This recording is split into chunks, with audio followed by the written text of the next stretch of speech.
नमस्कार, आपके साथ मैं हूं मीनाक्षी रजत और आप देख रहे हैं हमारा खास शो वर्ल्ड नाउ। इस खास शो में हम बात करेंगे दुनिया की बड़ी खबरों की, वो बड़ी खबरें जिनका सीधा असर दुनिया के हर देश पर पड़ता है। हम आपको ले चलेंगे दुनिया के कोने कोने में और बताएंगे कि क्या कुछ आपके लिए खास रहने वाला है। वर्ल्ड नाउ में आपका स्वागत है और अब बात करते हैं डोनाल्ड ट्रंप की, क्योंकि जो कुछ भी हो रहा है वो दुनिया की राजनीति और स्पोर्ट्स दोनों में चर्चा का विषय बन गया है। आखिरकार डोनाल्ड ट्रंप को पीस प्राइज मिल ही गया। फीफा ने ट्रंप को अपने पहले फीफा पीस अवार्ड से सम्मानित किया है। ये वही ट्रंप है जो दुनिया भर में अपनी विवादित नीतियों, बयानबाजी और आक्रामक डिप्लोमेसी के लिए जाने जाते हैं, लेकिन आज उन्हें फुटबॉल की ग्लोबल बॉडी ने शांति के लिए अवार्ड दे दिया है।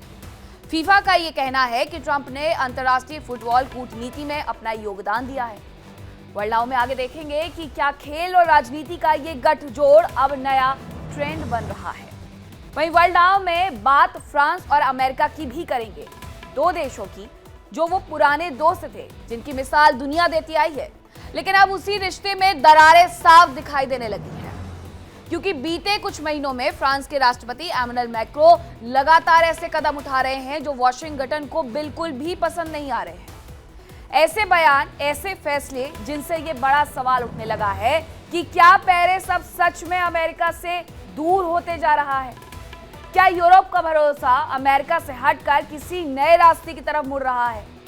इन्हीं सवालों के बीच आज वर्ल्ड नाउ में हम बदलती कूटनीति की भी गहराई से पड़ताल करेंगे। बात जर्मनी की भी करेंगे, क्योंकि जर्मनी का एक बड़ा सच सामने आया है कि वहां पर एक बड़ा बदलाव किया जा रहा है। 18 साल के युवाओं के लिए वॉलंटरी मिलिट्री सर्विस प्रोग्राम शुरू करने की तैयारी पूरी हो चुकी है।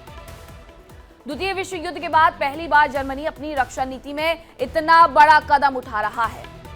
अब देश के हर 18 साल के युवक को एक क्वेश्चनायर भेजा जाएगा, जिसमें उससे पूछा जाएगा कि क्या वे सेना में शामिल होना चाहते हैं, और जवाब हाँ देने वालों की ट्रेनिंग, स्टाइपेंड और मिलिट्री सर्विस का मौका मिलेगा। और ये सब पूरी तरीके से स्वैच्छिक होने वाला है, यानी कि बिना किसी जबरदस्ती के। आने वाले दिनों में यूरोप की सुरक्षा की तस्वीर कैसे बदलेगी, इसका जवाब जर्मनी के इसी नए प्रोग्राम में छिपा हुआ है। वहीं वर्ल्ड नाउ में हम बात चीन की भी करेंगे, क्योंकि जहां टेक्नोलॉजी की दुनिया में एक ऐसा धमाका हुआ है जिसने भविष्य को आज में पहुंचा दिया है, उसमें चीन ने क्या योगदान दिया है उस पर भी बात आपको सुननी चाहिए। चीन ने दरअसल दुनिया का पहला ऐसा स्मार्टफोन बनाया है जो खुद से सब कुछ कर सकता है। न ऐप्स खोलने की झंझट है, न किसी कमांड की जरूरत है।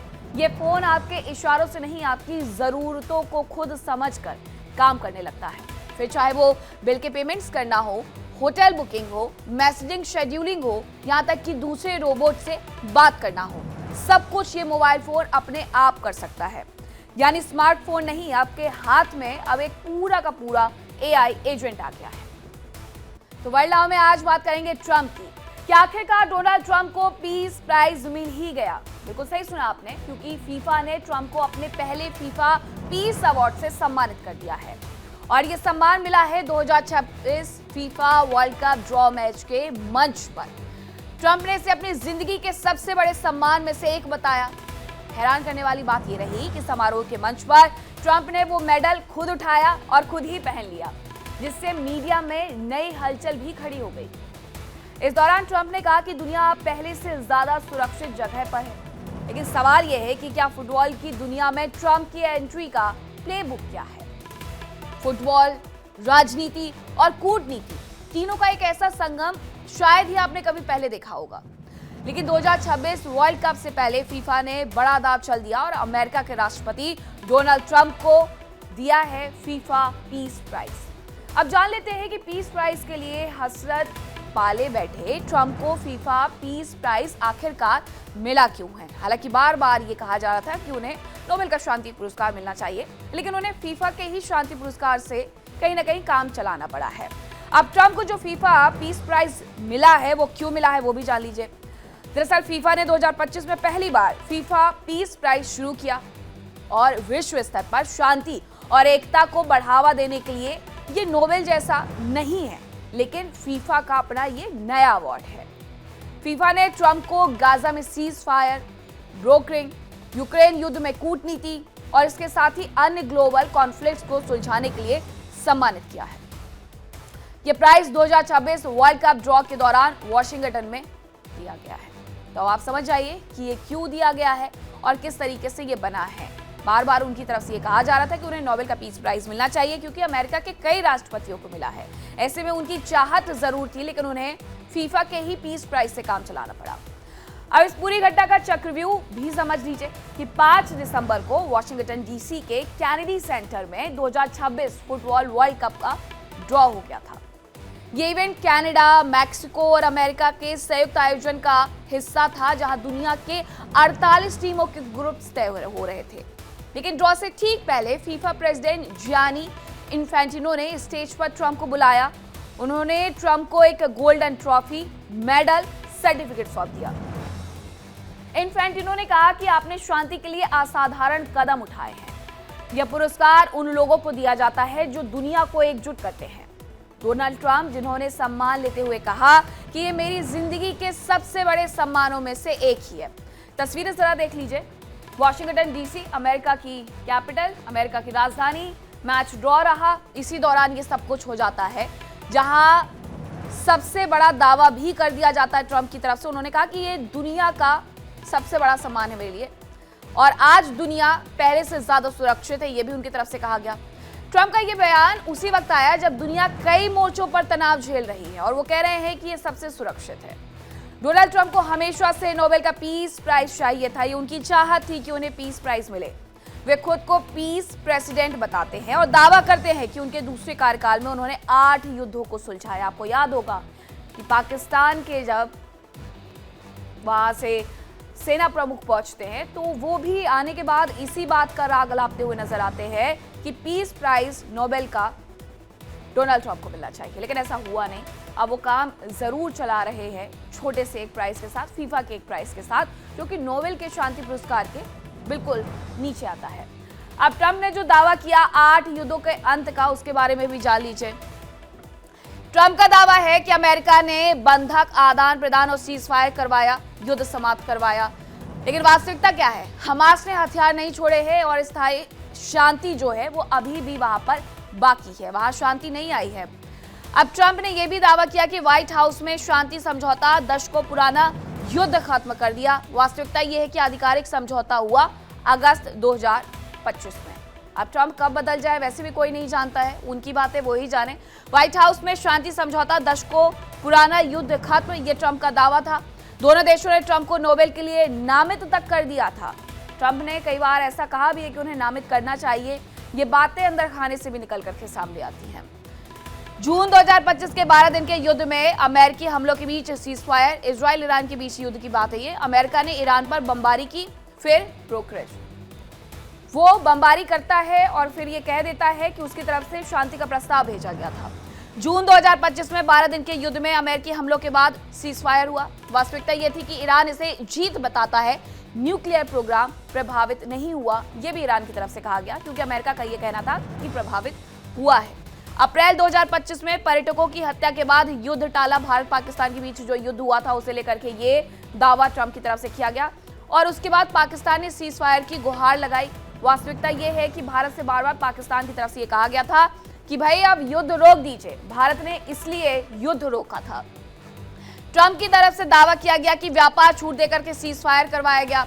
पाकिस्तान ने सीज फायर की गुहार लगाई। सच हर कोई जानता है क्योंकि ट्रंप ने पहले तो ये कहा कि उन्होंने भारत और पाकिस्तान के बीच में युद्ध विराम करवाया, लेकिन उसके बाद वो अपने इस बयान से भी हट जाते हैं और उनका कहना है कि भारत किसी के सामने नहीं झुकता है। वो इस बात पर भी आ जाते हैं। तो ये तमाम वास्तविकताएं हैं, ये तमाम ट्रंप के दावे हैं। 8 युद्धों के अंत की जो वो बात कहते हैं उसकी वास्तविकता दरअसल कुछ और ही नजर आती है। अब यही वो भारत पाकिस्तान के बीच में कहते रहे, लेकिन हमारी अगर बात करें तो दोनों देशों के बीच तनाव अभी भी बरकरार है। भारत और पाकिस्तान के बीच में युद्ध विराम जरूर है, लेकिन ऑपरेशन सिंदूर खत्म नहीं हुआ है, ये हमारी सरकार की तरफ से कहा गया। मलेशिया ने मध्यस्थता की, ट्रंप ने व्यापार दबाव डाला। ये भी एक थाईलैंड और कंबोडिया के बीच जब युद्ध हुआ तो सच निकल करके सामने आया। सीमा पर गोलीबारी हुई थी। जुलाई 2025 के बाद सीज फायर हुआ। आपको याद होगा कि थाईलैंड और कंबोडिया के बीच में किस तरीके से तनाव बढ़ गया था। इसका क्रेडिट भी खुद ट्रंप लेना चाहते हैं। इस दौरान 35 मौतें हुई, लेकिन पूर्ण युद्ध नहीं हुआ। हालांकि हुआ युद्ध, युद्ध जैसी स्थिति बनी, तनाव हुआ, लेकिन युद्ध विराम भी हुआ। 3 दशक पुराना संघर्ष समाप्त करवाया, कहा रवांडा कांगो डेमोक्रेटिक रिपब्लिक संघर्ष को लेकर के ये उनकी तरफ से दावा किया गया। वास्तविकता ये है कि समझौता प्रक्रिया में अमेरिका शामिल रहा है, लेकिन उसने ऐसा करवाया नहीं है। लेकिन लाखों मौतों के बाद अस्थायी शांति स्थायी नहीं हुई है, ये रवांडा और कांगो का सच है। सर्बिया और कोसोवो संघर्ष की बात करेंगे। पहली अवधि 2019 से 2021 का आर्थिक सामान्यीकरण समझौता, कोई अंतिम शांति संधि इनके बीच में भी नहीं हुई है, लेकिन इसका भी पूरा क्रेडिट डोनाल्ड ट्रंप लेने की होड़ में लगे हुए हैं। ये 8 वो पॉइंट्स थे जिनकी वास्तविकता अलग है, लेकिन ट्रंप की तरफ से जो दावे किए गए हैं वो अलग है। सर्बिया और कोसोवो संघर्ष में भी उनकी तरफ से यही दावा किया गया था कि उन्होंने ही समझौता करवाया, अमेरिका ने यह समझौता करवाया, लेकिन ऐसा था नहीं। नेटो ने शांति सेना अभी भी वहां पर तैनात की गई हुई है, क्योंकि वहां पर जो हालात है वो अभी भी तनावपूर्ण है, ये स्थिति सामान्य नहीं हुई है। ट्रंप की पहली टर्म का दावा, पहली टर्म में ये दावा कर रहे हैं वो कि 2019-21 की आर्थिक सामान्यीकरण के दौरान हमने सब कुछ वहां पर रोका था। और बात इजिप्ट और इथियोपिया की करें तो उस संघर्ष को लेकर के इनका कहना है कि नील नदी पर बांध विवाद से युद्ध टाला है, लेकिन कोई युद्ध नहीं हुआ, ना ही कोई समझौता हुआ। सच ये है। तो ये इजिप्ट और इथियोपिया के बीच के संघर्ष की बात है। 8 युद्ध का हमने जिक्र किया, हमने उसकी आपको वास्तविकता भी बताई, ट्रंप के दावे भी बताए, और इसी बात को लेकर के वो बार बार कहते रहे कि उन्हें नोबेल पीस प्राइज मिलना चाहिए। हालांकि फीफा पीस प्राइज उन्हें मिल गया है। केवल कूटनीतिक बातचीत हुई है इस मुद्दे पर। नील नदी पर जो बांध विवाद था उस वाले मुद्दे पर सिर्फ केवल कूटनीतिक बातचीत हुई है, कोई युद्ध हुआ नहीं है। संघर्ष जो था उसे रोक दिया गया था, बातचीत के माध्यम से उसे सुलझाया गया था। तो आप समझ जाइए कि आखिरकार कितने सारे दावे हैं जो उनकी तरफ से किए गए, लेकिन उसका जो वास्तविकता है, उसकी जो सच्चाई है, वो एक अलग ही कहानी बयां करती है, जो ये बताती है कि किस तरीके से जो डोनाल्ड ट्रंप हैं वो दुनिया के सामने झूठ बोलते आए हैं। उनका झूठ पूरी दुनिया जानती है और दुनिया ने उनके झूठ को पकड़ा भी है। अब आप समझ गए होंगे कि जो बड़े बड़े दावे उनकी तरफ से किए गए थे वो सिर्फ और सिर्फ दावे थे, लेकिन वास्तविकता एकदम उससे उलट थी। फीफा पीस प्राइज लेकर के खुश बहुत हैं, खुश इतने हैं कि उन्होंने सीधे सीधे जो मेडल है वो खुद पहन लेते हैं और यहाँ तक कह देते हैं कि ये सबसे शांति वाली जगह है, जबकि दुनिया में कई मोर्चों पर युद्ध चल रहा है। अगर बात अमेरिका की ही की जाए तो अमेरिका किस तरीके से युद्ध के कगार पर एक बार फिर से वेनेजुएला के साथ खड़ा हुआ है, ये किसी से छिपा नहीं है। वेनेजुएला को लेकर के बार बार ये दावे अमेरिका की तरफ से किए जा रहे हैं कि वो कभी भी वेनेजुएला पर युद्ध कर सकता है, उसकी तैयारी पूरी है, उसकी जो ड्रिल है वो तक देखने को मिलती है।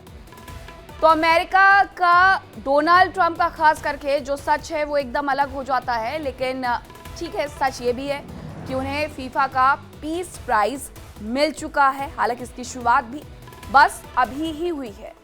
शुरुआत होते ही डोनाल्ड ट्रंप को खुश करने के लिए भी आप कह सकते हैं कि फीफा का जो पीस प्राइज है वो सौंप दिया गया है। तो वर्ल्ड नाउ में आप समझ गए होंगे कि किस तरीके से ट्रंप जो है वो ये समझाने की कोशिश कर रहे हैं कि उन्होंने पूरी दुनिया पर कंट्रोल रखा हुआ है। उन्होंने वो 8 दावे किए जिसमें वो ये कहते हुए कोशिश करते हुए नजर आते हैं कि दुनिया में अगर इन 8 जगहों पर शांति नहीं करवाता तो कुछ भी हो सकता था, लेकिन ऐसा बिल्कुल भी हुआ नहीं, क्योंकि कई युद्ध को लेकर के तो ये तक चीजें निकल करके सामने आती हैं कि उन्होंने किसी युद्ध को रोका नहीं है, बल्कि उस युद्ध के होने की स्थिति आती उससे पहले ही बातचीत से उसे सुलझा लिया गया था। अब नोबेल का जो सपना है वो किस तरीके से टूटा है, हालांकि फीफा ने इसे थोड़ा सा संभाला है। ट्रंप के फैंस इसे पीस प्रेसिडेंट का हक मान रहे हैं, ये भी एक सच है। इसके बाद व्हाइट हाउस ने इसे लेकर के ट्वीट भी कर दिया है। व्हाइट हाउस ने इसे लेकर के क्या कुछ ट्वीट किया है उसके बारे में भी आपको बता देते हैं। व्हाइट हाउस की तरफ से हालांकि प्रतिक्रियाओं का जो दौर है वो शुरू हुआ और ये कहा भी गया कि blessed are the peacemakers. X पर हजारों लाइक्स मिले इसे, blessed are the peacemaker, ये उन्होंने अपने राष्ट्रपति के लिए कहा है। तो नोबेल का जो सपना टूटा, फीफा ने जो संभाला, उसके बाद जो रिएक्शन आए वो आपको हम बता रहे हैं कि क्या कुछ उनकी तरफ से कहा गया। फुटबॉल फैंस और एक्टिविस्ट पूरी तरीके से हालांकि नाराज नजर आते हैं। फुटबॉल के जो फैंस हैं उन्हें भी पसंद नहीं आया कि ये दिया क्यों गया। फुटबॉल सपोर्टर्स यूरोप ने कहा कि ये फीफा का अहंकार पूर्ण स्टंट है। फुटबॉल के फैंस को समझ नहीं आया फीफा की तरफ से जो भी कुछ किया गया। अब ट्रंप को अवार्ड देना फीफा की पॉलिटिकल अलाइनमेंट को उजागर करता है। यह भी एक तरह से निकल करके सामने आता है कि जो पॉलिटिकल अलाइनमेंट है उसे कहीं ना कहीं साधने की कोशिश इस अवार्ड के माध्यम से की गई है, क्योंकि ये अवार्ड फंक्शन के साथ साथ जो फीफा है वो भी वॉशिंगटन डीसी में ही खेला जा रहा था। तो ये उस दौरान की तस्वीरें हैं, किस तरीके से डोनाल्ड ट्रंप जो है वो उठाते हैं मेडल और उसे पहन लेते हैं। उन्हें इतनी जल्दबाजी थी कि कहीं ये भी ना मेरे हाथ से निकल जाए, इसलिए वो खुद ही इसे पहनते हुए नजर आते हैं। ये उस दौरान की तस्वीरें भी है। चलिए अब वर्ल्ड नाउ में बात फ्रांस की कर लेते हैं, क्योंकि फ्रांस के राष्ट्रपति एमैनुअल मैक्रों इन दिनों 3 दिन की राजकीय यात्रा पर चीन में हैं। लेकिन इस यात्रा से पहले ही मैक्रों के हालिया बयानों और कदमों को लेकर के पश्चिमी दुनिया में हलचल है। सवाल यहां तक उठ रहे हैं कि क्या फ्रांस अब अमेरिका से दूरी बनाने की कोशिश कर रहा है। सवाल ये है कि क्या मैक्रो अपनी नई विदेश नीति से अमेरिका को खुला संदेश देना चाहते हैं। क्या बड़े संकेत हैं जो ये दिखाता है कि मैक्रो धीरे धीरे अमेरिका के खेल को चैलेंज करने में लगे हुए हैं। अब मैक्रो क्यों चैलेंज करने में लगे हुए हैं, मैक्रो की विदेश नीति क्या है, अमेरिका को वो क्या खुला संदेश देने की बात कह रहे हैं, वो मैं आपको बता देती हूँ। चीन दौरे पर थे मैक्रो। चीन दौरे में मैक्रो का एजेंडा एकदम साफ था। अमेरिका यूक्रेन को धोखा दे सकता है, ये मैक्रो ने कहा। अमेरिकी दूत का फ्रांस पर हमला हुआ, रिश्तों में बड़ी खटास देखने को मिली। मैक्रो ने हाल ही में फिलिस्तीन को अलग मान्यता दी है।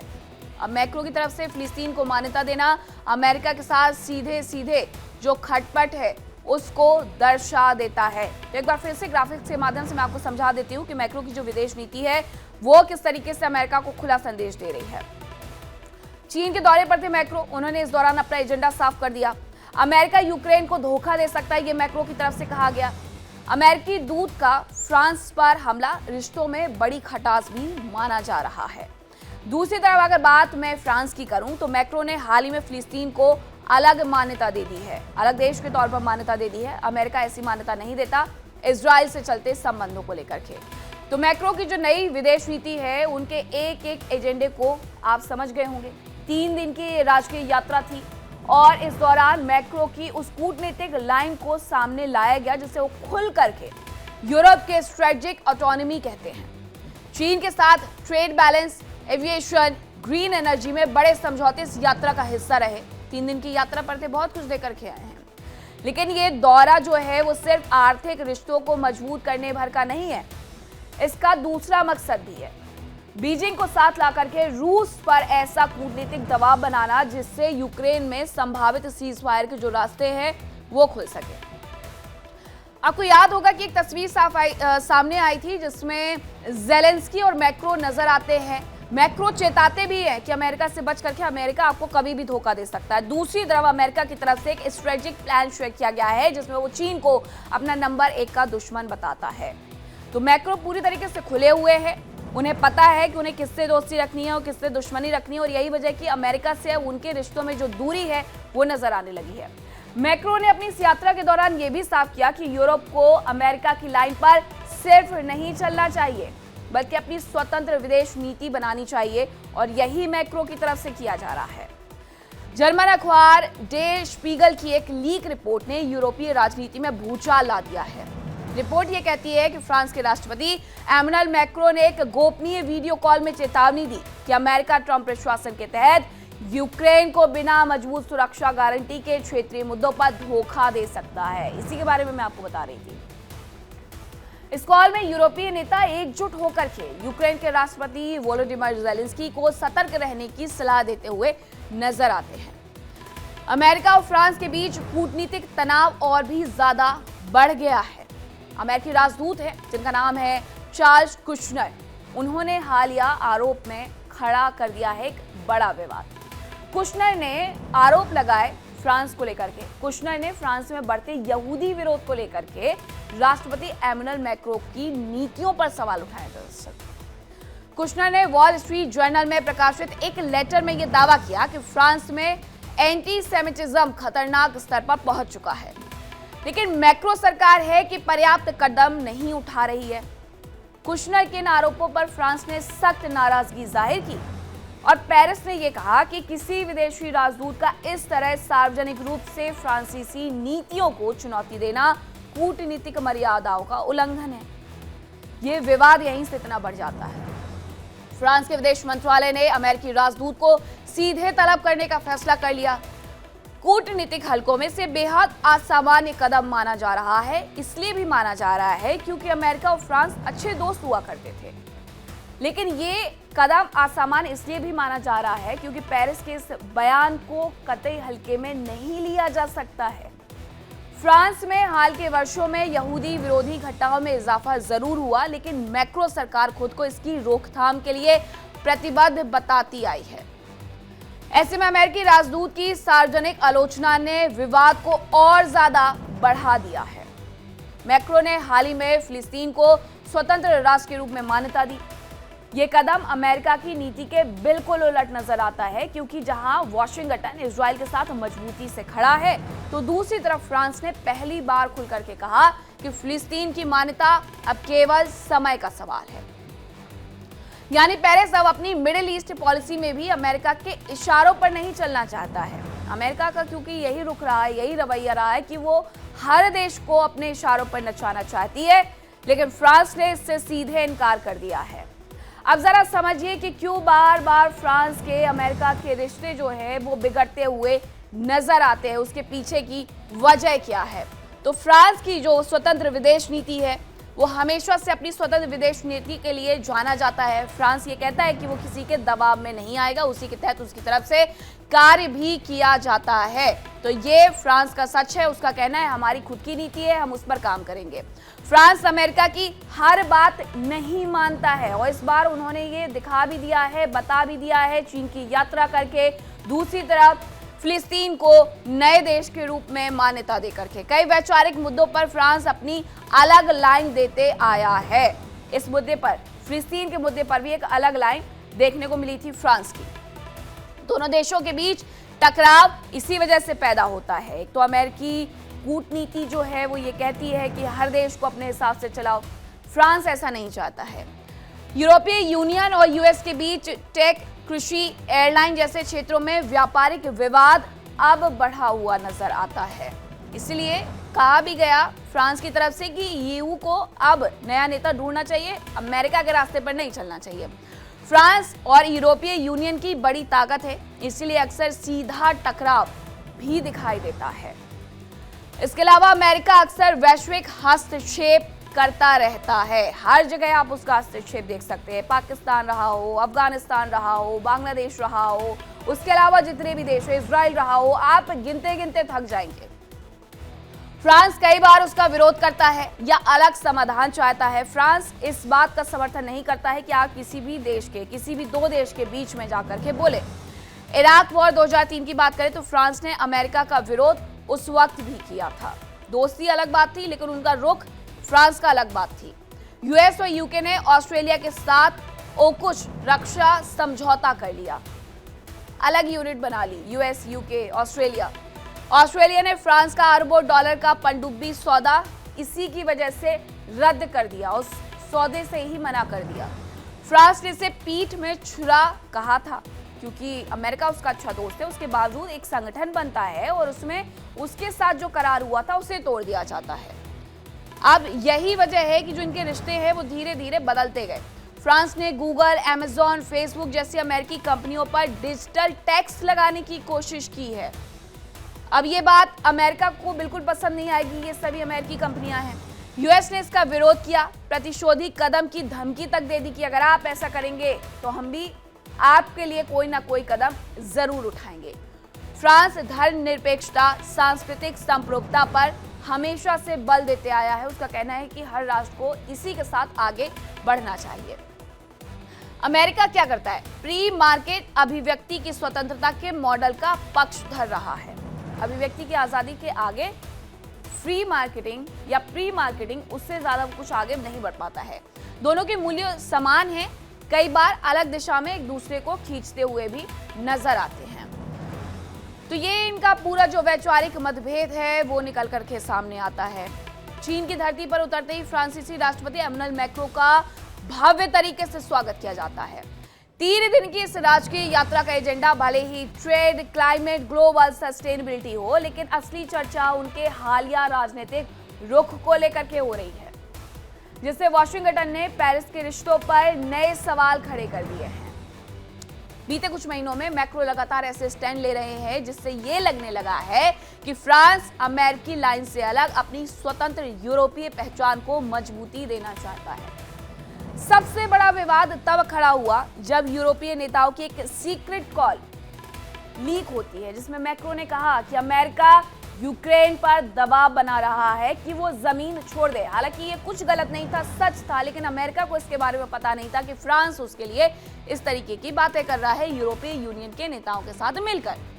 लेकिन उसे सुरक्षा की कोई ठोस गारंटी नहीं दी जा रही है, यानी कि यूक्रेन को कोई सुरक्षा की ठोस गारंटी नहीं दी जा रही है। यूक्रेन को लेकर के फ्रांस ने अमेरिका के संदर्भ में उस फोन कॉल पर यह बात कही। इस बयान ने ट्रांस अटलांटिक रिश्तों में खटास को और ज्यादा गहरा कर दिया। मैक्रो पहले भी कह चुके हैं कि यूरोप को रणनीतिक स्वायत्तता चाहिए, यानी कि सुरक्षा और विदेश नीति में अमेरिका पर निर्भरता कम करनी चाहिए। यूरोपीय संघ के भीतर भी मैक्रो की इस स्वतंत्र लाइन को लेकर के मतभेद है। कई देश अमेरिका से दूरी को जोखिम भरा मानते आए हैं, जबकि कुछ ये भी मानते हैं कि एक मजबूत और स्वायत्त यूरोप आज की वैश्विक राजनीति की जरूरत है। चीन यात्रा की अगर बात की जाए तो चीन यात्रा के दौरान मैक्रो क्या संदेश देते हैं, ये आने वाले दिनों में यूरोप, अमेरिका और फ्रांस चीन संबंधों पर दूरगामी असर डाल सकता है। फिलहाल इस यात्रा ने एक बार फिर से बहस तेज कर दी है। फ्रांस किस दिशा में आगे बढ़ रहा है, अमेरिका के साथ या उससे बहुत दूर होते जा रहा है, ये भी एक बड़ा सवाल खड़ा हो गया है। और वर्ल्ड नाउ में अब बात करेंगे जर्मनी की। जर्मनी के नए वॉलंटरी मिलिट्री सर्विस प्रोग्राम की, क्योंकि यूक्रेन युद्ध और रूस की बढ़ती आक्रामकता के बीच यूरोपीय देश अपनी सेनाओं को मजबूत करने की दिशा में तेजी से कदम उठा रहे हैं। और इसी कड़ी में जर्मनी ने एक महत्वपूर्ण फैसला लिया है। जर्मन सांसद बुंडेस्टाग ने 5 दिसंबर को वॉलंटरी मिलिट्री सर्विस प्रोग्राम को अपनी मंजूरी दे दी है, जो खासतौर पर 18 साल के युवाओं को ट्रेनिंग देगा। ये प्रोग्राम जर्मनी की बुंडेसवेर यानी वहां की सेना को मजबूत करने का प्रयास है, लेकिन अभी पूरी तरह से वॉलंटरी है। हालांकि भविष्य में इसे अनिवार्य बनाने का जो रास्ता है वो खुला रखा गया है। अब जर्मनी का जो ये वॉलंटरी मिलिट्री सर्विस प्रोग्राम है वो है क्या, वो भी चलिए आपको बता देते हैं। जर्मन सरकार का ये नया सैन्य सेवा कानून है। जर्मन सरकार का नया सैन्य सेवा कानून है। इसमें अपनी मर्जी से आपको योगदान देना है। इसकी शुरुआत 2026 से हो रही है। इसे इंट्रोड्यूस कर दिया गया है। पहला बैच 2008 में जन्मे 18 साल के युवाओं को शामिल करेगा, जो इस अवधि तक 18 साल के हो चुके हैं। सैन्य सेवा स्वैच्छिक होगी, न कि जबरदस्ती किसी से करवाई जाएगी। महिलाओं के लिए यह वॉलंटरी मिलिट्री सर्विस प्रोग्राम पूरी तरीके से स्वैच्छिक होगा। हालांकि सभी के लिए स्वैच्छिक है, लेकिन स्पेशली ये बताया भी गया है। सीमित अवधि जैसे 6 से 12 महीने या निर्धारित अवधि के लिए अगर वो अपनी सेवाएं देना चाहें तो सेवाएं दे सकती हैं, ये उनकी मर्जी पर है। 2035 तक सक्रिय सैनिकों की संख्या 1,80,000 से बढ़ा करके 2,60,000 करना इसका उद्देश्य है, इसका लक्ष्य है। 2 लाख रिजर्विस्ट तैयार करना भी इस सर्विस प्रोग्राम का हिस्सा है। इसके साथ बहुत सारे पॉइंट्स हैं। 2026 तक 20,000 नए स्वयंसेवकों को भर्ती करने का टारगेट इसके तहत रखा गया है। 2026 में ही भर्ती हो जाएगी और इसके साथ ही इसे 20,000 तक ले जाने का टारगेट है। जर्मनी ने 2011 में अनिवार्य सैन्य सेवा समाप्त कर दी थी। 2008 में शुरुआत होती है, 11 में समाप्त होती है। बुंडेसवेर में भारी कमी आ गई थी। रूस के यूक्रेन पर आक्रमण के बाद यूरोप में सुरक्षा चिंताएं लगातार बढ़ती जा रही हैं। चांसलर ओलाफ शोल्ज की सरकार ने 100 बिलियन यूरो का सैन्य उपकरणों के लिए विशेष फंड तैयार करवाया है और यह प्रोग्राम उसी रणनीति का हिस्सा है जिसका लक्ष्य है यूरोप की सबसे मजबूत पारंपरिक सेना बनाना। जर्मनी की सेना की कुल संख्या क्या है और उसमें एक्टिव जो सोल्जर्स हैं वो कितने हैं वो आप जान लीजिए। तो इनके एक्टिव सोल्जर्स की जो संख्या है वो 1,00,000 82,000 है। Air force, army, navy, cyber service इसमें शामिल है। सिविलियन कर्मचारी भी इसमें शामिल हैं। इसमें 81,000 प्रशासनिक और सपोर्ट भूमिकाओं में है। तो ये जो इनका टोटल आंकड़ा है वो कुछ इस तरीके से सिविलियन कर्मचारी प्रशासनिक और सपोर्ट भूमिकाओं में रहते हैं। तो ये इनका अभी तक का आंकड़ा है। तो आप समझ जाइए कि जो रूस और यूक्रेन युद्ध हो रहा है उसके बाद इतनी हलचल जर्मनी के अंदर क्यों है। सैनिकों की संख्या सीमित है, अब सैनिकों की संख्या बढ़ाना है, इसलिए ये हलचल है। जर्मनी के मुख्य हथियारों और उपकरणों में आधुनिक लड़ाकू विमानों पर नजर डालें तो इसमें यूरोफाइटर, पेंजरफॉस्ट 3 जैसे टैंक रोधी हथियार हैं। MG3 और G36 जैसी मशीन गन भी है और असॉल्ट राइफल भी इसमें शामिल है। अब जर्मनी के प्रमुख हथियार और उपकरण कौन कौन से हैं वो भी मैं आपको समझा देती हूँ। मुख्य युद्धक टैंक MBT जैसे कहा जाता है, ये जर्मनी के प्रमुख हथियार हैं, उपकरण हैं। इनके पास ये उन्नत किस्म का ये युद्धक टैंक है। इसके अलावा लियोपार्ड 2 A7V A8 दुनिया का ये सबसे उन्नत टैंक माना जाता है, ये भी जर्मनी के पास है। प्यूमा IFV सबसे आधुनिक इन्फेंट्री फाइटिंग व्हीकल भी इनके पास है। सैनिकों की संख्या लेकिन बिल्कुल सीमित है, 1,81,000। बॉक्सर APC GTK बॉक्सर भी इसे कहा जाता है, ये मॉड्यूलर बख्तरबंद वाहन है। इसके अलावा PZH 2000 155 mm self propelled howitzer तोप है, ये इनके पास ये भी है, हॉवित्जर गन भी कहते हैं इसे। RCH 155 बॉक्सर नया रिमोट कंट्रोल 155 mm हॉवित्जर, ये भी हॉवित्जर ही है। IRIS-T SLM SLS ये भी इनके पास मौजूद है। ये उन्नत किस्म के हथियार हैं। हालांकि जर्मनी के पास अच्छे किस्म के हथियार हैं, लेकिन फिर भी यूरोप में अभी सुरक्षा की स्थिति से जरूरी है कि वो अपने सैनिकों की संख्या में इजाफा करें। मध्यम दूरी के सबसे आधुनिक एयर डिफेंस यूक्रेन को भी सप्लाई इसी की तरफ से की जाती है। वायु रक्षा प्रणाली एयर डिफेंस सिस्टम के बारे में हम आपको बता रहे हैं जो उनके पास है। स्काई रेंजर 30 जो कि 30 mm गन प्लस मिसाइल के साथ नया शोराड सिस्टम है, ये इनके पास है। एयर डिफेंस सिस्टम के तौर पर पैट्रियट पैक 3 ये भी जर्मनी में तैनात है। अगर कभी जरूरत पड़े तो इनके पास एयर डिफेंस के रूप में इसे भी इस्तेमाल करने का ऑप्शन है। G95A1 नई स्टैंडर्ड असॉल्ट राइफल है, 5.56 mm इसके जो जानकारी है वो मिल रही है कि उन्नत किस्म का कितना है ये। G95K-A1 कार्बाइन वेरिएंट है, ये भी इनके पास है वायु रक्षा प्रणाली में। MG5 जो कि 7.62 mm का है, यूनिवर्सल मशीन गन इसे कहा जाता है। MG3 की जगह इसे लाया गया है, MG3 को रिप्लेस किया गया था। G27P स्नाइपर राइफल है, ये भी इनके पास है और ये HK417 पर आधारित बताई जाती है। तो ये तमाम हथियार जो जर्मनी के पास है। इसमें MP7A2 है, PDW पर्सनल डिफेंस वेपन, ये PDW पर्सनल डिफेंस वेपन है। तो ये तमाम हथियार हैं जो कि जर्मनी पूरी तरीके से ओन करता है, जर्मनी के पास है ये। अब ये जरा आप जो ड्रिल वहां पर जगह जगह पर चलती रहती है उसकी तस्वीरें देख रहे हैं, ये जर्मनी की तरफ से ड्रिल की जाती है। इन्हीं हथियारों का उपयोग करके असॉल्ट राइफल से लेकर के तमाम जो गन है उनका उपयोग इनकी तरफ से किया जाता है। लेकिन जर्मनी का एक सीधा सा उद्देश्य ये है कि उनके पास उन्नत किस्म के हथियार के साथ साथ एक बड़ी आर्मी होनी चाहिए कि अगर कभी किसी की तरफ से हमला किया जाता है तो आर्मी तो तैयार हो, उनके जो वहां पर रहने वाले नागरिक हैं वो भी तैयार हो। फ्रांस ने नवंबर 2025 में 18 से 19 साल के युवाओं के लिए 10 महीने की वॉलंटरी ट्रेनिंग प्रोग्राम शुरू की थी, जबकि डेनमार्क और लताविया ने भी अपनी सैन्य सेवाओं का विस्तार किया। जर्मनी के रक्षा प्रमुख बोरिस पिस्टोरियस ने कहा कि यह स्वैच्छिक रहेगा जितना संभव हो, लेकिन हमें तैयार हमेशा रहना होगा। आपको बता दें कि जर्मन सेना, जिसे बुंडेसवेयर भी कहते हैं, एक समय पर यूरोप की सबसे बड़ी सैन्य ताकत रही है उसके पास। लेकिन अब इसके साथ कई दिक्कतें हैं, जैसे हर साल के साथ वहां के युवा सेना में भर्ती होने से बचते हैं। खुद जर्मन डिफेंस मिनिस्टर ने बताया कि साल 2022 के मुकाबले बीते साल 7% कम आवेदन आए हैं और जर्मनी को इसकी वजह से डर भी सता रहा है। जर्मनी की आर्थिक ताकत क्या है वो जानिए। तो जर्मनी की आर्थिक ताकत की अगर बात की जाए तो ऑटोमोटिव, इंजीनियरिंग, रसायन, फार्मास्यूटिकल्स जैसे क्षेत्र में सबसे आगे है।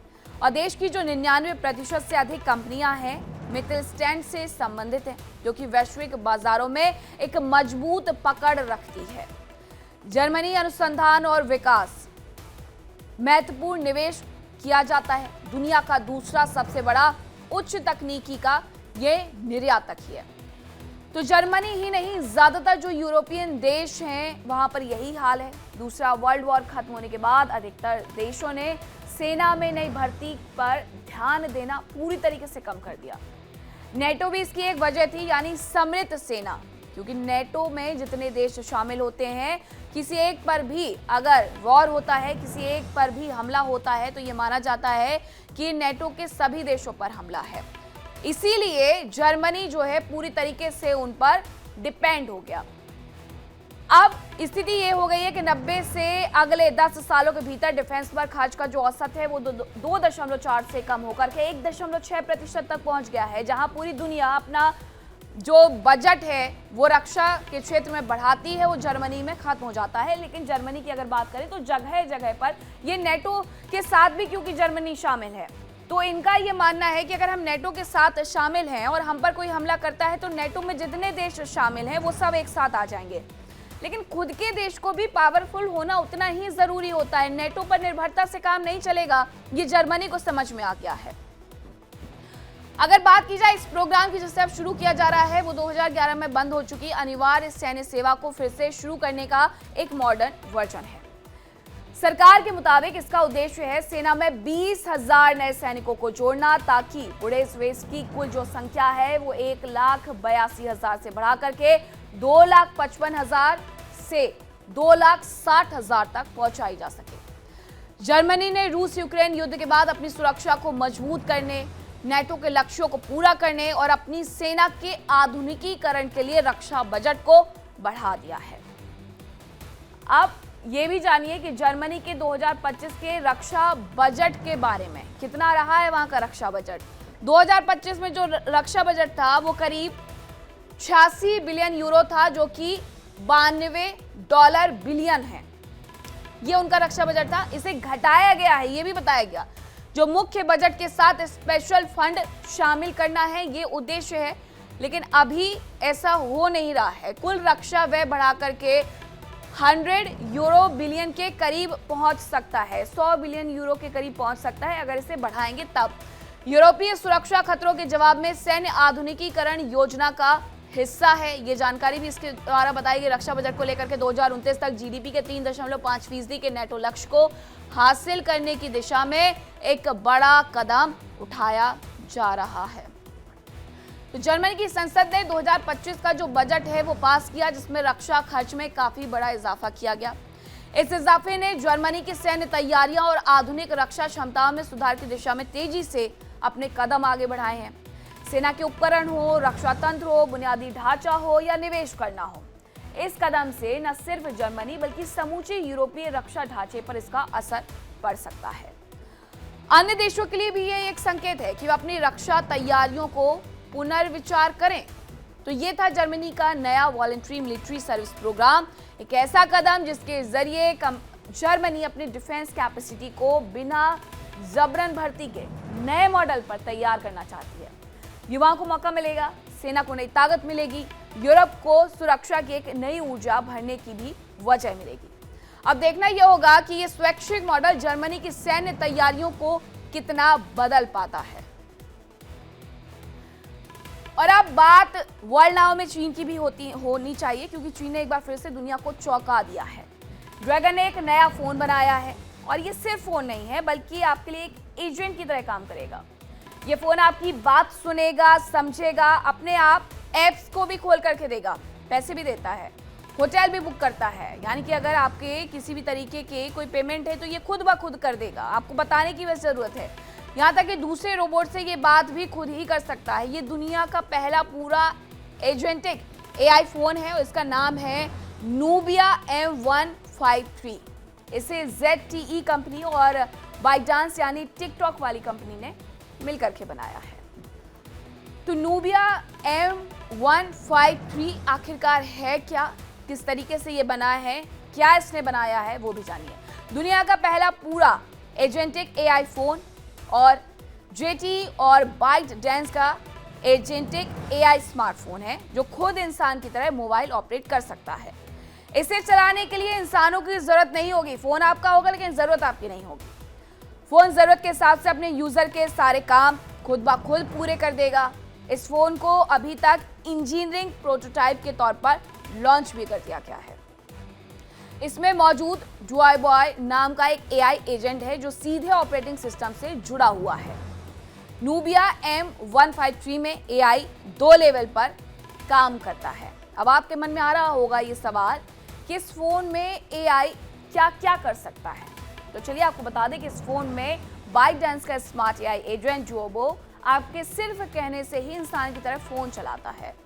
डेमो वीडियो के अनुसार एआई का पूरा कंट्रोल इसे दिया गया है और यूजर के काम के लिए सही ऐप भी यही चुनता है। यानी ये एआई फोन को वैसे ही चलाता है जैसे कोई इंसान अपनी उंगलियों से स्क्रॉल करता है। तो फोन में एआई क्या क्या कर सकता है वो जानिए। स्क्रीन देकर के सही ऐप खोल सकता है।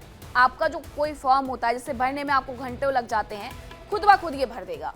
आपका कोई कॉल हो या मैसेज हो करना है अगर आपको ये, तो मल्टी स्टेप टास्क खुद ये पूरा कर सकता है। डाउनलोडिंग हो, बुकिंग हो, पेमेंट हो, इस तरीके के टास्क जरूरत पड़ने पर दूसरे एआई बॉट से बातचीत भी करेगा और यूजर के लिए उसके बाद सही ऐप का भी चुनाव ये कर लेगा, खुद ब खुद कर लेगा। चीन के शेंजेन के बिजनेस ट्रेलर ओगन ने अपने एक्स अकाउंट से इसका डेमो वीडियो शेयर किया है।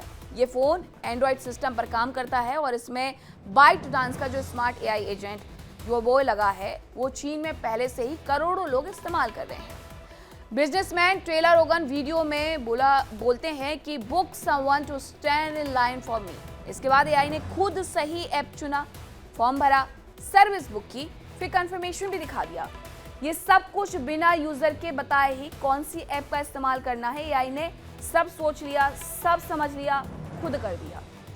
ओगन ने होटल के बाहर की एक इमेज ली और कहा book a hotel for tonight. इतना बोलते ही एआई ने फोटो से पहले होटल को पहचाना, उसके बाद खुद से ऐप खोला जैसा हम करते हैं। अगर हमसे कहा जाए कि आपको ये होटल बुक करना है तो आप पहले गूगल करेंगे या किसी और भी सर्चिंग का सहारा ले सकते हैं। वेब सर्च आप करेंगे, उसके बारे में जानेंगे, कोई सा ऐप खोलेंगे और खुद करेंगे बुक। लेकिन इसमें सिर्फ फोटो को दिखाया गया, उसके बाद कहा गया कि होटल बुक कर दो। उसने होटल को पहचाना, ऐप भी खुद खोला, डेट भी डाली और रेट चेक किया। सिर्फ इतना ही नहीं, पालतू जानवरों की पॉलिसी भी चेक की और मिनटों में बुकिंग प्रोसेस पूरी कर दी। बहुत सारे लोग होते हैं जो अपने पेट्स को लेकर के होटल में जाते हैं, अब वो होटल पेट फ्रेंडली है या नहीं है, इस तक को एआई की मदद से जांचा गया है। एआई ने जीपीएस देकर के सही ऐप खोला, राइड बुक की, यात्रा के दौरान ड्रॉप लोकेशन खुद बदल दी, ऐप और टैक्सी सिस्टम दोनों में अपडेट भेज दिया। ये एक ऐसा काम है जो अभी तक कोई भी ग्लोबल एआई असिस्टेंट नहीं कर पाया है और ना ही आगे आने वाले वक्त में किसी के बारे में ऐसा कहा जा सकता है। अब ये सब कुछ हुआ कैसे? डीप सीक मॉडल बड़ा प्रसिद्ध हुआ था। डीप सीक एक चीनी स्टार्टअप है, इसको लेकर के बहुत सारी जो बातें हैं वो वायरल हुई।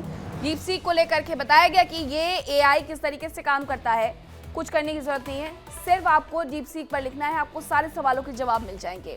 तो ये एक चीनी स्टार्टअप है। पहला धमाका डीप सीक मॉडल का ही था। चीन ने जनवरी 2025 में अपना R1 मॉडल लॉन्च किया था। ओपन एआई के GPT-4 या एंथ्रोपिक के मॉडल से मुकाबला ये कर सकता है। 2024-25 में चीन ने एआई फोन्स को मेन स्ट्रीम बना दिया। इसके बाद एआई रेस में चीन को आगे ही देखा गया और डीप सीक को उसने सबसे पहले इंट्रोड्यूस किया। बड़ा धमाका उससे माना गया था टेक की तरफ से। 11% ग्लोबल मार्केट एआई फोन्स तक सीमित है। ये सच है, ये दूसरा धमाका था एआई फोन को लेकर के। 11% तक ये फोन्स तक सीमित है ग्लोबल मार्केट और इसके साथ ही अब इस पर भी जो दबदबा है वो चीन ने बना लिया है। चीन के हिस्से ये आ गया है कि वो इस पूरे मार्केट पर अपनी धाक जमा सकता है।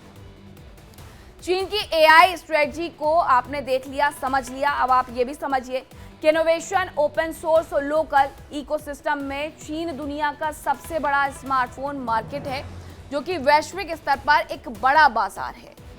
2024 की अगर बात करें तो 2024 में लगभग 1.1 बिलियन से ज्यादा यूजर्स हैं।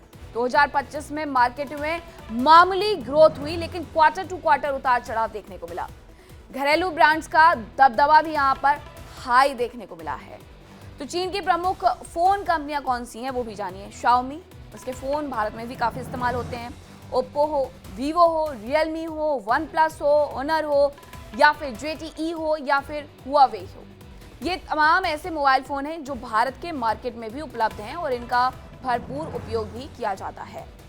ये चीनी ब्रांड्स बाजार में एप्पल को कड़ी टक्कर देते हैं और उनकी हिस्सेदारी अच्छी खासी है, जिससे एप्पल का जो मार्केट है वो सीमित हो जाता है। एप्पल के एक तो फोन महंगे हैं और अच्छे कैमरे के लिए और भी मोबाइल फोन का इस्तेमाल किया जा सकता है। ये चीन के इन मोबाइल कंपनियों की तरफ से एक संदेश दिया जाता है। ये प्रोटोटाइप क्वालकॉम के नए स्नैपड्रैगन 8 एलीट जेन 5 चिपसेट और 16 GB रैम की सहायता से काम करता है। AI एजेंट अपने काम को क्लाउड से जुड़े फैसले और ऑन डिवाइस स्क्रीन कंट्रोल में बांट देता है। इसमें जुआबो समझाता है कि करना क्या है और नेबुला GUI फोन के अंदर हाथ पैर की तरह काम करने लगता है। यह डिवाइस एक OS नेटिव GUI एजेंट है, जिसे चीनी mobile UI user interface follow करके ट्रेंड किया गया है। जानकारी के लिए आपको बता दें कि अभी दुनिया में किसी भी आईफोन या फिर किसी दूसरे फोन जैसे कि सैमसंग में भी ऐसा कोई भी एजेंटिक AI टूल मौजूद नहीं है। लेकिन चीन आज न केवल एक मैन्युफैक्चरिंग हब बन गया है, बल्कि टेक्नोलॉजी सुपर पावर भी बन चुका है। दुनिया की सबसे तेज सुपर कंप्यूटर लिस्ट, सबसे बड़े AI मॉडल, सबसे बड़ा स्मार्टफोन मार्केट, सब पर चीन का ही दबदबा नजर आता है। क्यों मैंने ऐसा कहा है? उसकी वजह से आपको एक आंकड़े पर भी नजर डाल लेनी चाहिए, क्योंकि चीन की जो टेक ताकत है वो लगातार अब बढ़ती जा रही है। दुनिया की अगर बात करें तो दुनिया के 30% से ज्यादा हाईटेक प्रोडक्ट्स का निर्माण चीन की तरफ से होता है। AI पेटेंट्स में अमेरिका से भी चीन आगे है। 5G टावर्स में 60% हिस्सा चीन का है। 6G जो रिसर्च चल रहा है उसमें दुनिया में चीन नंबर 1 पर है। ड्रोन मार्केट में 70% हिस्सेदारी भी चीन की ही नजर आती है। तो चीन इसीलिए दबदबा बनाए हुए है, हर कदम पर आगे निकल जाता है। चीन की बात करें तो चीन के बाइडू, अलीबाबा, टेंसेंट जैसे दिग्गज कंपनियां हैं जो हर साल अरबों डॉलर रिसर्च पर खर्च कर देती हैं। ड्रोन और रोबोटिक्स में DJI जैसे ब्रांड दुनिया पर राज कर रहे हैं। चीन की रणनीति एकदम साफ है। सरकार, इंडस्ट्री, सेना तीनों ही मिलकर के टेक्नोलॉजी को नई ऊंचाइयों पर लेकर के जा रहे हैं। अब चीन की इस दौरान सबसे बड़ी उपलब्धि क्या है उस पर भी एक नजर आप डालिए। फेशियल रिकॉग्नाइजेशन टेक्नोलॉजी, FSR भी हम इसे कहते हैं, उसमें ये सबसे आगे है। जगह जगह पर उसके पास इस तरीके के कैमरे भी लगाए हुए। उसने दुनिया का पहला क्वांटम सैटेलाइट जो है वो भी चीन के पास ही है, और ये उसके लिए सबसे बड़ी उपलब्धि है कि दुनिया का पहला क्वांटम सैटेलाइट उसके पास है। इलेक्ट्रिक व्हीकल मार्केट का बादशाह चीन ही है।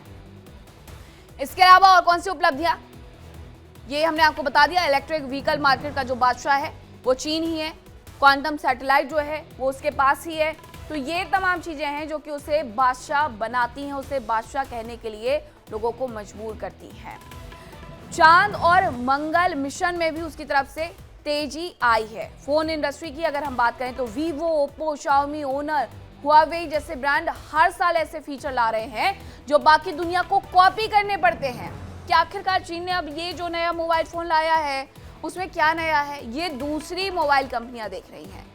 हुआवे का 5G और AI में वर्चस्व अमेरिका के लिए सबसे बड़ी चिंता बना हुआ है कि एप्पल कहीं और ज्यादा डाउन मार्केट ना हो जाए, मार्केट में उसे और अपने प्रोडक्ट्स को पीछे ना लेना पड़ जाए, क्योंकि सस्ती कीमतों पर AI जैसी सुविधा चीन की तरफ से दी जा रही है। चीन 2030 तक AI और क्वांटम टेक्नोलॉजी में दुनिया का नंबर 1 बनने की तैयारी में निकल पड़ा है। टेक्नोलॉजी अब सिर्फ बाजार नहीं है, भविष्य की शक्ति है, और चीन भविष्य को बेहद तेजी से अपने कब्जे में लेते जा रहा है। सवाल यह है कि क्या दुनिया चीन को रोक पाएगी?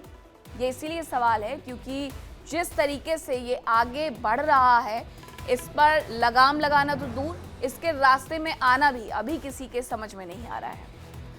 लेकिन अब बारी है आज के सवाल की। आज का सवाल क्या है वो मैं आपको बता देती हूँ। जो रूट कहाँ के खिलाड़ी हैं, सवाल ये है। ऑप्शन है ए इंग्लैंड, ऑप्शन बी है ऑस्ट्रेलिया। आप अपना जवाब 7240772407 पर व्हाट्सएप कर सकते हैं। सही जवाब देने वाले को एक शानदार इनाम भी दिया जाएगा। और अब बारी है कल पूछे गए सवाल का जवाब देने वाले विजेता की। कल पूछे गए सवाल की विजेता है गुड़िया तिवारी, खिचड़ीपुर दिल्ली की ये रहने वाली है। बहुत बहुत बधाई आपको इंडिया डेली की तरफ से गिफ्ट हैम्पर बहुत जल्द रिसीव होगा। तो वर्ल्ड नाउ में आज के लिए इतना ही। कल फिर होगी मुलाकात कुछ नई खबरों के साथ। फिलहाल रुकने एक छोटे से ब्रेक के लिए। आप कहीं मत जाइएगा क्योंकि इंडिया डेली अब आपके स्मार्ट टीवी पर भी मौजूद है। इंडिया डेली 24/7 अब इन सभी प्लेटफॉर्म पर लाइव है।